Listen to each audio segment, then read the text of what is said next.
Bonsoir et bienvenue au Théâtre de Paris et bonsoir à tous ceux qui sont à distance. On a beaucoup de gens qui sont connectés ce soir.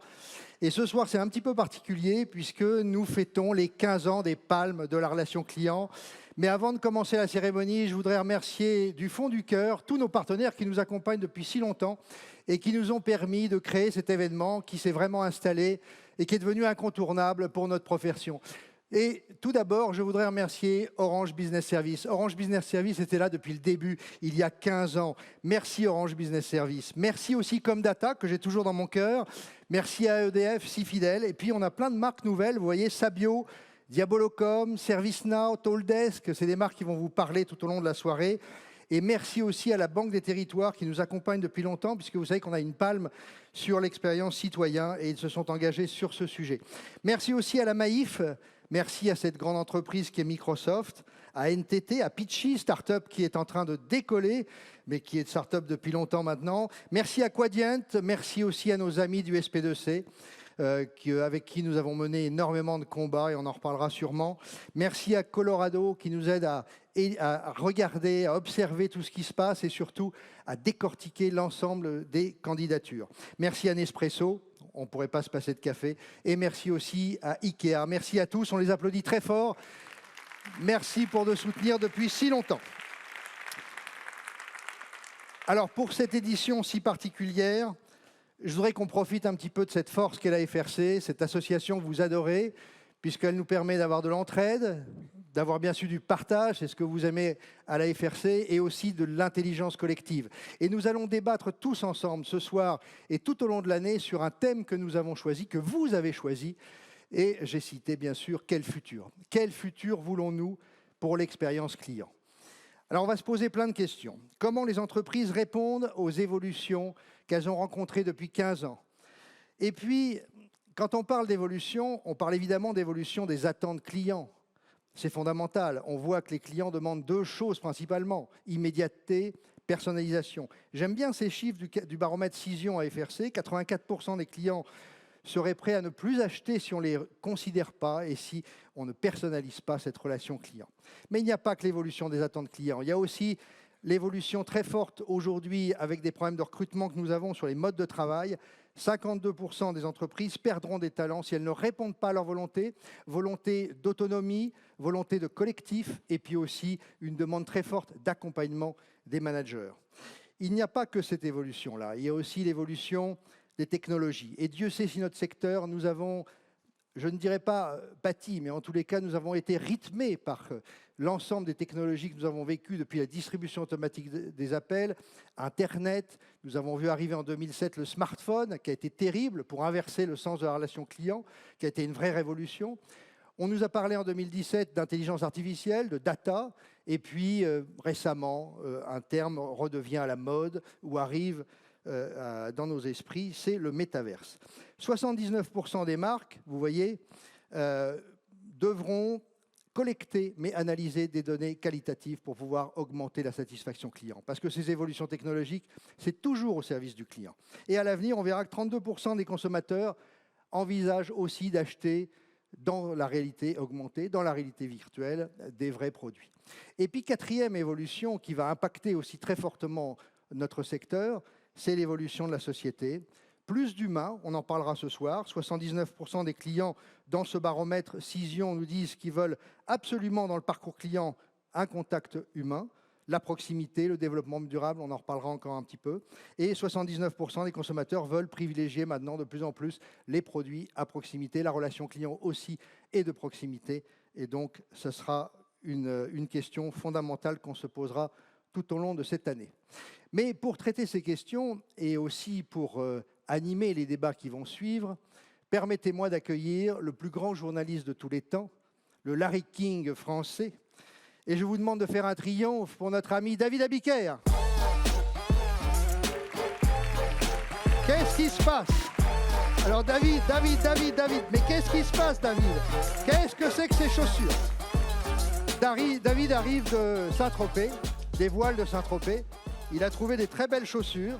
Il a voulu nous les ramener pour les 15 ans. Merci, David. C'est pour les 15 ans, donc j'ai fait des frais.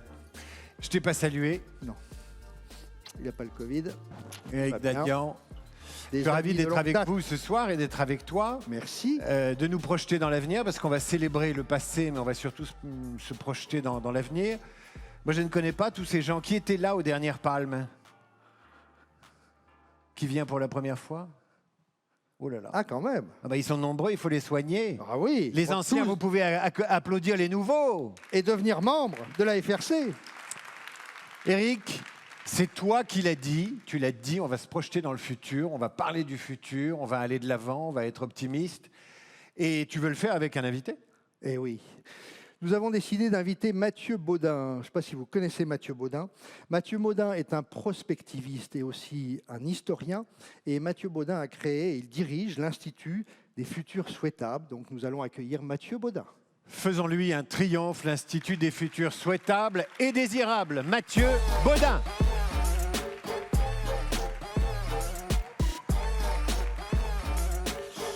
Merci.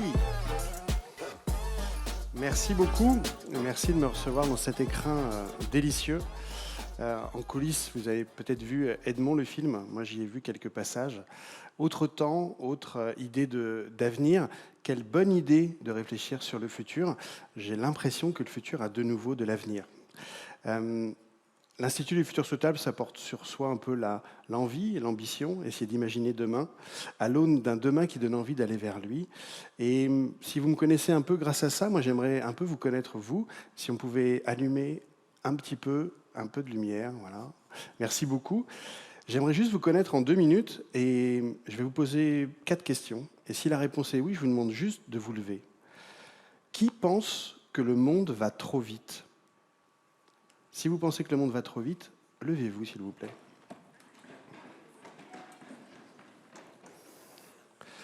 Merci beaucoup. Vous avez le droit d'hésiter. Donc, vous pouvez vous rasseoir. Qui pense, à contrario, que le monde ne va pas assez vite ? Levez-vous aussi. Vous pouvez faire un TEDx ensemble, regardez-vous. Qui, personnellement, aimerait ralentir? Et je vous demande de vous lever doucement. Allez-y, prenez le temps. Et je vous propose de vous rasseoir aussi tranquillement qu'à la levée. Qui pense que du passé, il faut faire table rase?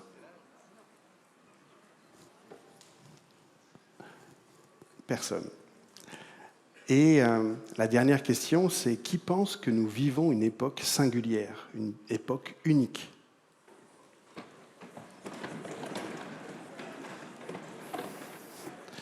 Merci, parce que les contemporains de l'époque peuvent se rasseoir. Ce qui est sûr, c'est que l'époque porte dans son étymologie sa destinée. Époquer, en grec, ça veut dire parenthèse. Ça s'ouvre et ça se ferme. Et c'est vrai qu'on voit tous les jours des choses se fermer, tous les jours des choses que l'on trouve obsolètes, tous les jours des choses qu'on ne veut plus voir dans le monde dans lequel on aimerait vivre. Vous savez, ces artistes qui ont cette prescience de sentir l'époque avant qu'on la comprenne, des fois nous éclairent. Banksy, lui, dit que c'est notre mode de vie qui n'est plus en stock. Ce mode de vie qui s'est structuré dans les années 50, au milieu du XXe siècle, dans un moment de résilience par rapport à un chaos qu'on avait savamment orchestré ensemble et qui avait cette disruption mécanique, l'avion à grande vitesse, le train rapide, le nucléaire, l'espace. Et les 30 Glorieuses sont arrivées pour 450 millions d'individus, Europe de l'Ouest, Nord-Amérique, qui avaient à disposition toutes les ressources d'une planète. Si on est 9 milliards à jouer à ce jeu-là, eh bien, si on n'a pas quintuplé l'approvisionnement, a priori, ça ne marche pas et on peut se le dire sans tristesse, sans colère, sans stigmatiser les boomers. Notre mode de vie n'est plus adapté à 9 milliards d'individus, donc nous avons une obligation de changer. En plus, non seulement c'est obsolète, et en plus c'est fragile. Regardez un mauvais cadrage débordement d'un supertanker au canal de Suez, et c'est 12% de l'économie du monde qui prie pour que celle ou celui qui a la pelle creuse un peu plus vite. Alors, on est déboussolé. À mon avis, il y a plus de risques à ne pas bouger qu'à bouger. On commence à le sentir, on a envie de mouvement, on a envie d'y aller, mais aller où? On ne sait pas. On est désorienté. Eh bien, ça tombe bien, la prospective, cette indiscipline intellectuelle que j'ai l'immense bonheur de pratiquer, elle est née dans les années 50, dans la tête de cet homme, Gaston Berger, qui pensait à donner une philosophie de l'action à celles et ceux qui pourraient avoir des choix à faire, voir les conséquences de leurs choix. Il appelait ça la prospective, on connaissait l'adjectif prospectif, et pour lui, c'était une philosophie de l'action qu'il décrivait comme suit, c'était voir loin, voir large, voir profond, penser à l'homme, on dirait à l'humain aujourd'hui, et prendre des risques. Quand je vois cette définition, moi j'y vois la définition d'un ou d'une capitaine de navire. Je pense que Magellan devait absolument avoir les mêmes attitudes par rapport à demain pour essayer d'aller à l'ouest, alors que tout le monde l'intimait d'aller à l'ouest encore plus rapidement que les autres. C'est une aventure, c'est une épopée. Et à chaque fois qu'on a essayé d'imaginer l'avenir, on a à peu près les mêmes difficultés ou les mêmes leçons à tirer. Et dans les quelques minutes qui me restent, c'est ça que j'aimerais vous donner pour votre beau travail d'imaginer le futur de votre domaine. La grande leçon, c'est qu'il est difficile d'imaginer l'avenir autrement que dans le prolongement de ce qu'on connaît. C'est notre tropisme naturel. Prolonger ce qui nous a vu grand, ce qui nous a vu grandir, ce qui nous a vu nous épanouir. Prolonger la glaise qui nous a pétris. J'en veux pour preuve. Regardez au début du XXe siècle, 1900, 1902, 1903, comment on imaginait l'an 2000. Et regardez ce que ces représentations du futur ont en commun. Le mail. Les dîners mondains, à la place du bœuf en sauce, on a des pilules. L'école, des cours massifs en ligne, peut-être l'avenir, low-tech. Regardez comment on a du mal à s'extraire de ce qui nous a vu nous construire. Regardez comment l'ordre social est toujours le même. Des domestiques servant des bourgeois présumés dans des habits toujours les mêmes, soit ils se pensaient indémodables, soit vraiment on a une difficulté à penser différemment. Et pourtant, il nous faut voir neuf dans un monde où tout est à réinventer. Demain sera profondément différent de ce que l'on a connu et toujours connu. Si vous voulez vous en convaincre, imaginez votre trisaïeul de 1800 s'il avait pu imaginer 1/100 de la journée que vous avez vécue aujourd'hui. Demain sera profondément différent. Il nous faut faire des pas de côté. Il nous faut sortir de la boîte, comme on dit en innovation, être out of the box, si joliment en français. Et c'est vrai que la boîte, particulièrement en français, ça nous structure. Ce n'est pas moi qui vais vous le dire, c'est M. Pierre Rabhi, qu'on aime beaucoup à l'Institut des futurs souhaitables. La grande proclamation de la modernité, c'est que le progrès allait, en quelque sorte, libérer l'être humain. Mais moi, quand je prenais l'itinéraire d'un être humain dans la modernité, je trouvais une série d'incarcérations. À tort ou à raison, de la maternelle à l'université, on est enfermé, on appelle ça un bahut. Tout le monde travaille dans des boîtes, des petites, des grandes boîtes, etc. Même pour aller s'amuser, on y va en boîte. Bien sûr, dans sa caisse, hein, bien entendu. Et puis vous avez la dernière boîte où on stocke les vieux. En attendant la dernière boîte que je vous laisse deviner. Voilà pourquoi je me pose la question, existe-t-il une vie avant la mort? Belle question. Et si en plus vous imaginez dans les grandes boîtes, les DRH et l'urgence pour les DRH de former les cadres. Vous voyez un peu la géométrie que je vous ai mis en tête.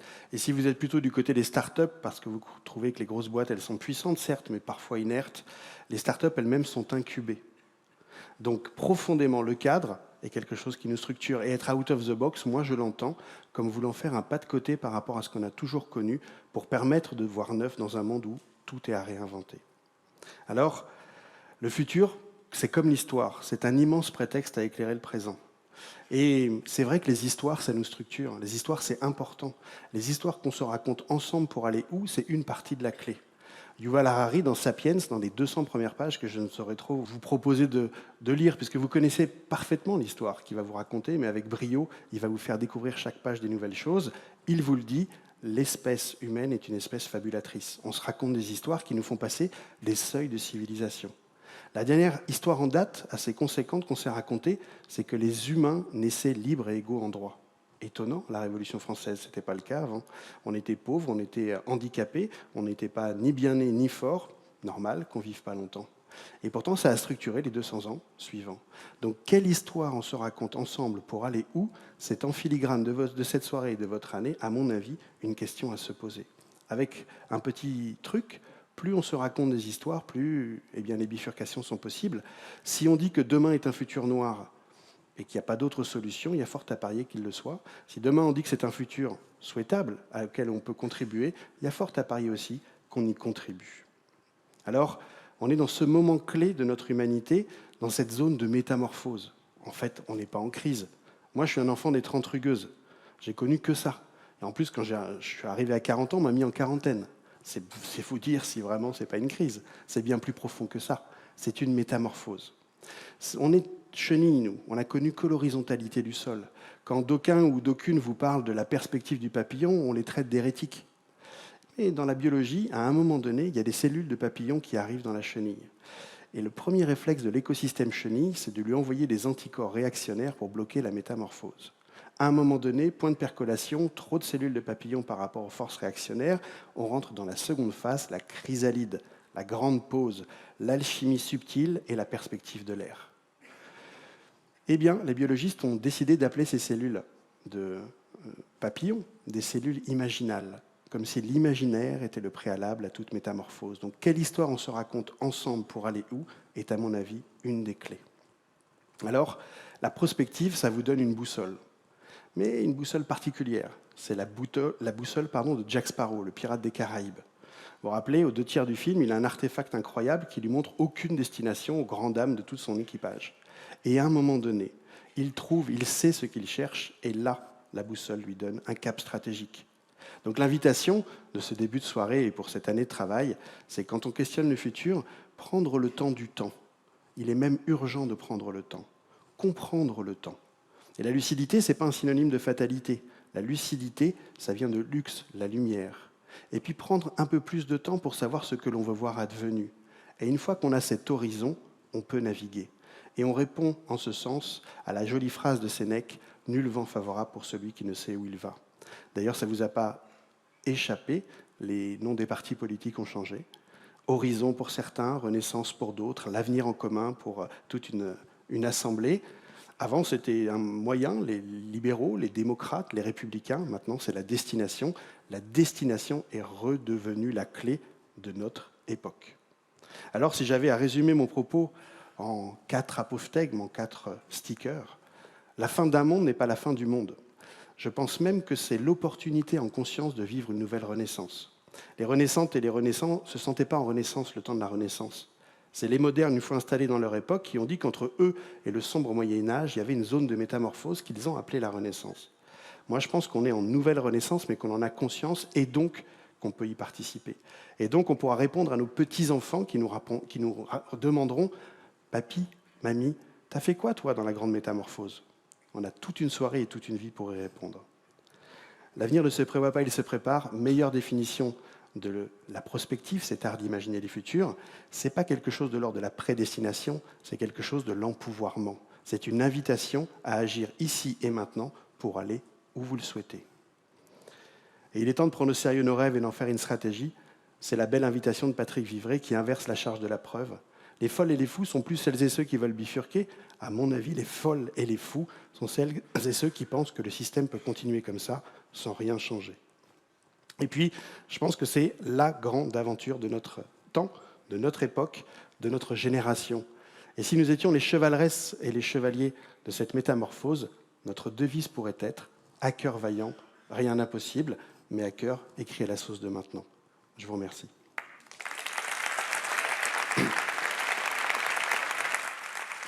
Mesdames et messieurs, Mathieu Baudin de l'Institut des Futurs Souhaitables. Merci Mathieu. Passionnant, optimiste, pédagogique. Moi aussi, je pourrais vous faire lever. Que tous ceux qui ont envie de rester assis se lèvent. Ça ne marche pas. Le millésime de cette année, les dossiers reçus, qui va nous en parler? L'Institut Colorado. L'Institut Colorado est au dossier de candidature et à ses palmes ce que le Parker est au vin, d'une certaine façon. Pour nous parler des candidatures cette année, j'appelle qui? J'appelle Guillaume Passe.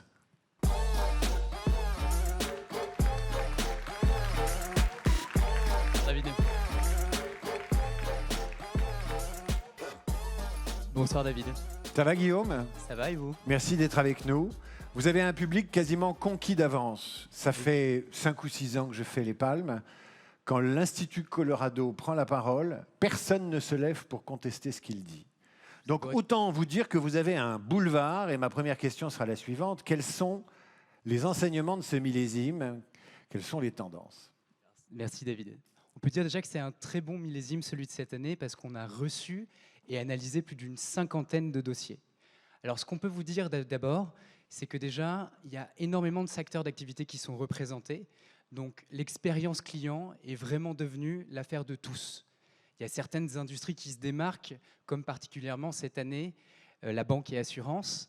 Et on peut vous dire aussi que cette année, c'est le retour en force des grands noms de la relation client qui sont moteurs et qui dessinent les contours de l'expérience client de demain.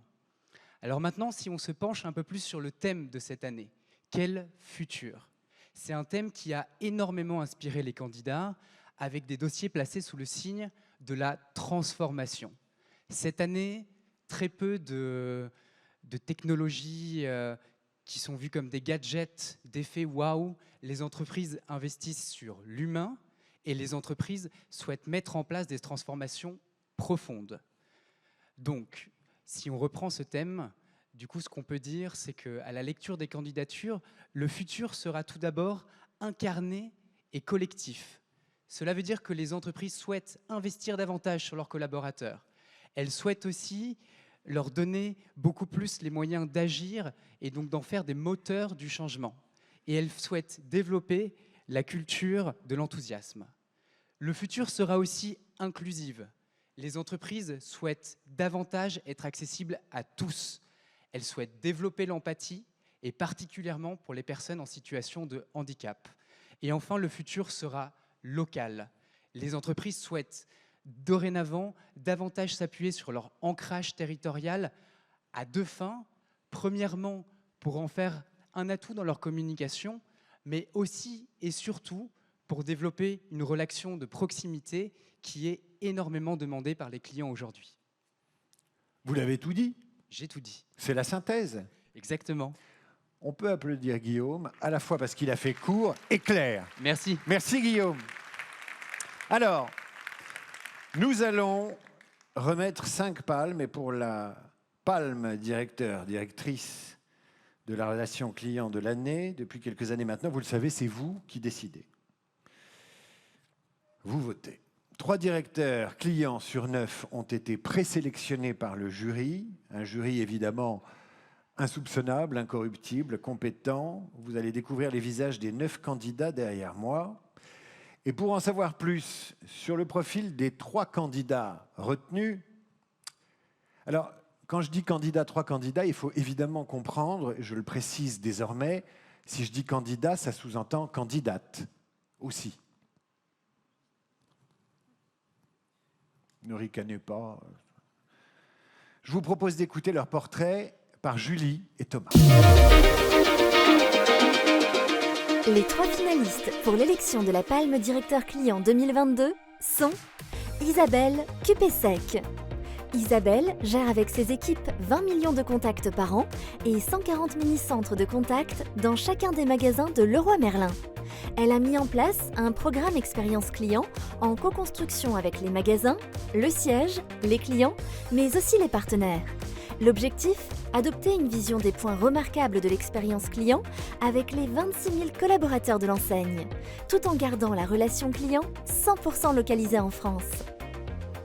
Dominique Russo a construit l'intégralité de sa carrière au sein de la Massif. C'est en janvier 2020 qu'il prend la tête de l'expérience sociétaire et client, avec comme responsabilité la culture client, les transformations de l'entreprise, mais aussi les solutions technologiques.